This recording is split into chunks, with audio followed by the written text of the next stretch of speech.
we spend another Easter away from you, but soon, so very soon, we'll be together again. We can't wait to celebrate that day with you. But until then, well, our hearts continue to sing. And of all days, today on Easter Sunday, Resurrection Day, we absolutely can't help but sing.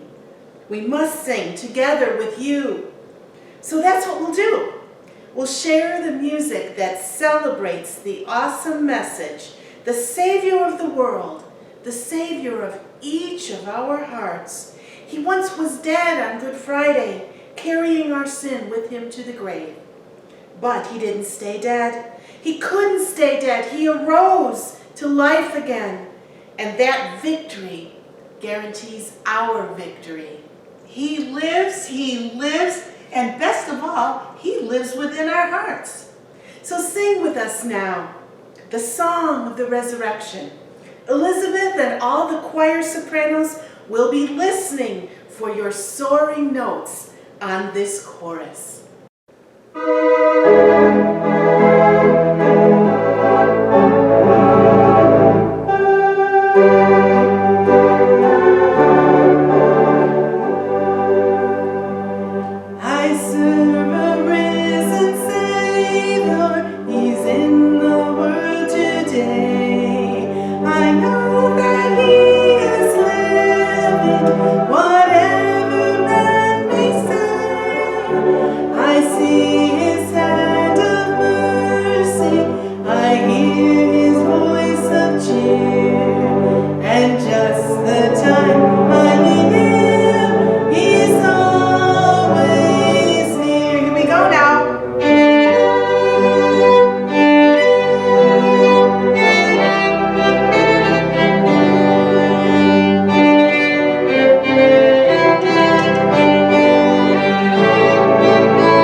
But that's not the only song that celebrates the resurrection of Jesus Christ.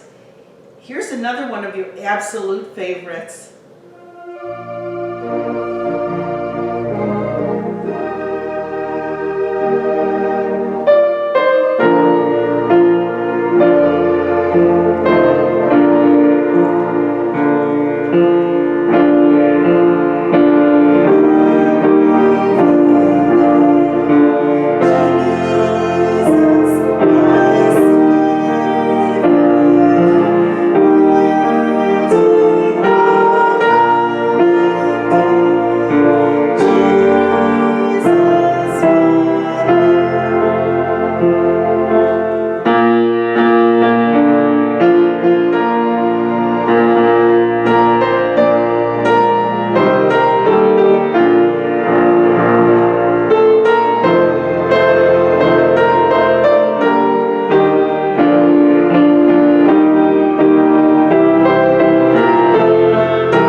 continue our celebration of Jesus Christ as our risen Lord, let's take a trip back in history just a few days to the darkest day ever seen, the day of Jesus' crucifixion. We can't fully celebrate his rising without a look back to why he died in the first place. He did it for us because of his passion, his love, his mercy and grace toward the human race. As we were helpless and perishing in our sin, he died to pay our debt, to create the only way for us to be restored. And it cost God's very best. It cost the life of the Son of God himself. This medley on the instruments is called A Portrait of His Passion. You'll recognize several of the songs we sing together often, songs that remind us of his cross. Go ahead and sing along with or hum to each one of these as we play.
Now let's find Mary Magdalene weeping at the tomb and pick up the resurrection narrative. See what a morning, gloriously bright, with the dawning of hope in Jerusalem. Folded the grave clothes, tomb filled with light, as the angels announced Christ is risen. See God's salvation plan, wrought in love, born in pain, paid in sacrifice.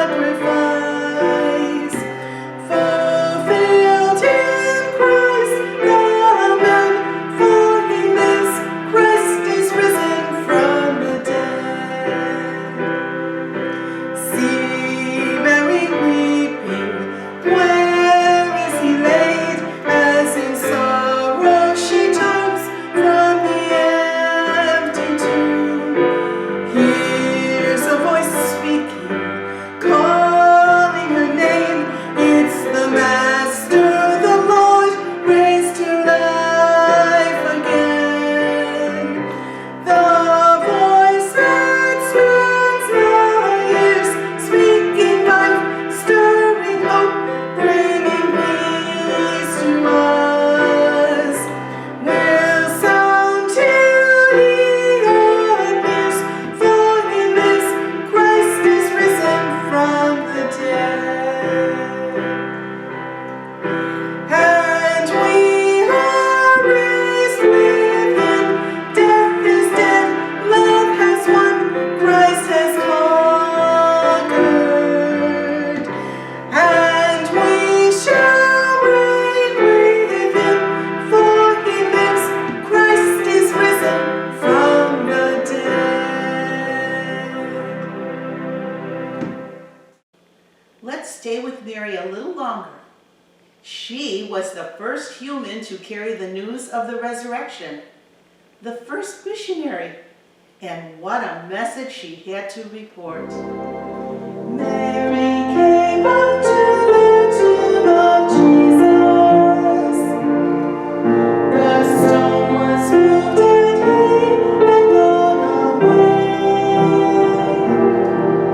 The angel said, "Fear not, no longer I'm seeking,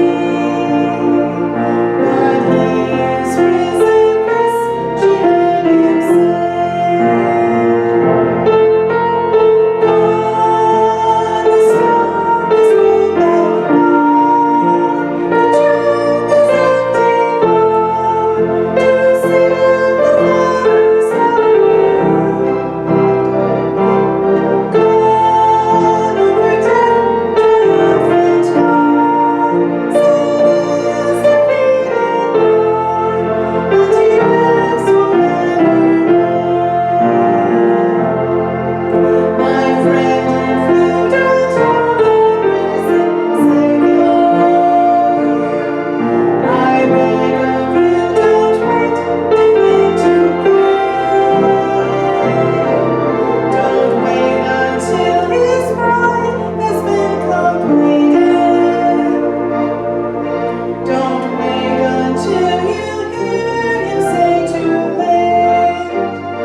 let's go with Mary to the disciples, where she reported that Jesus had risen. Let's listen in on the story as she might have told it. There is a blood that cost a life. It paid my way, sin its price. And when it flowed down from the cross, my sins were gone, my sins forgot. There is a grave that tried to hide this precious blood that gave me life. But in 3 days he breathed again and rose to stand at my defense. So I come to tell you he's alive, to tell you that he dries every tear that falls. So I come to tell you that he saves, to shout and to proclaim that he's coming back for you. This life, this price, this blood, this one.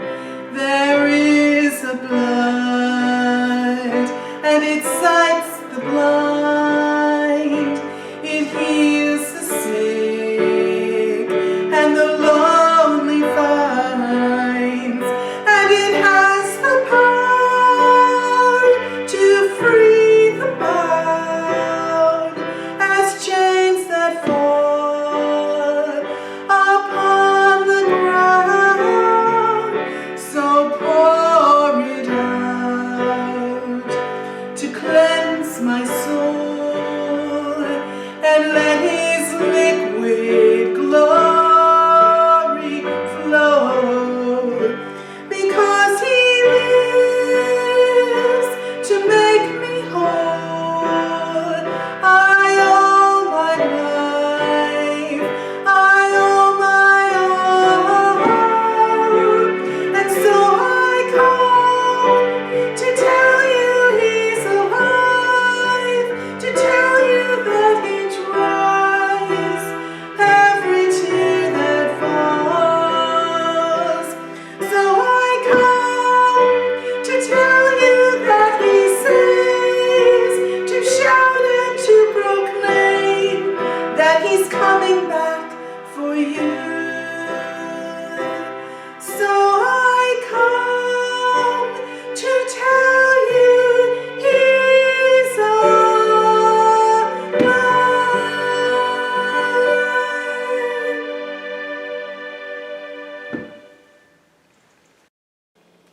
It took a while for the guys to believe Mary's report.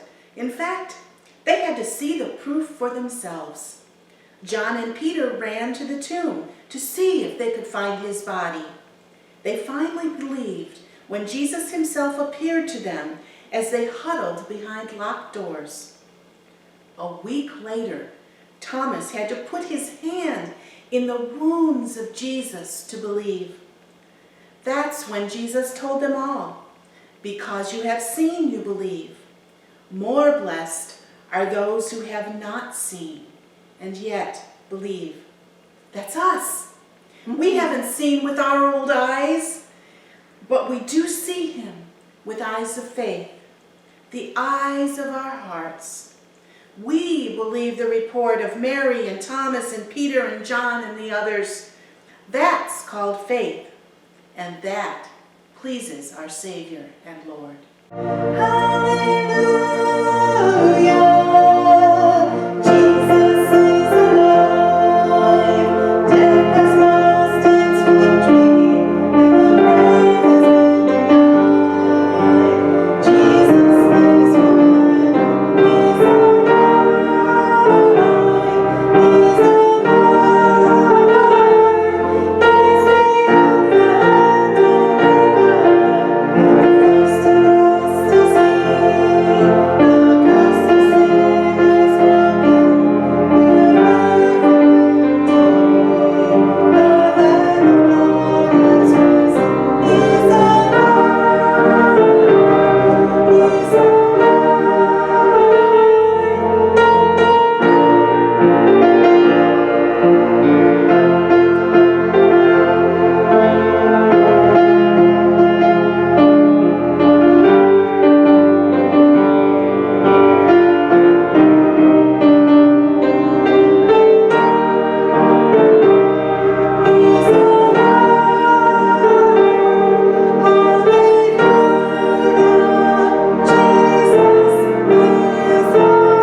difference does that make to us today, 2021, in this fearful world? Well, it means that we can be forgiven.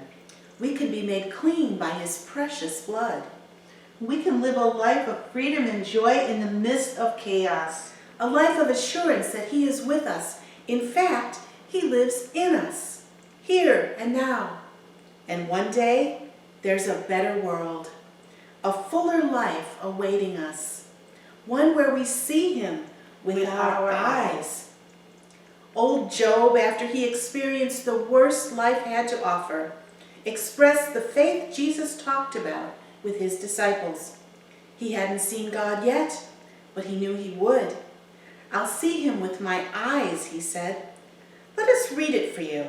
It's a great statement of faith that we too can make today from Job 19, verses 25 through 27. But as for me, I know that my Redeemer lives, and he will stand on the earth at last. And after my body has decayed, yet in my body I will see God. I will see him for myself. Yes, I will see him with my own eyes. I am overwhelmed at the thought. So you see, because he is risen, we live, you live, I live, and it's a good life. Let's end with a chorus that we hope stays with you all week long. It talks about the difference the resurrection makes for us today. I live, because he is risen.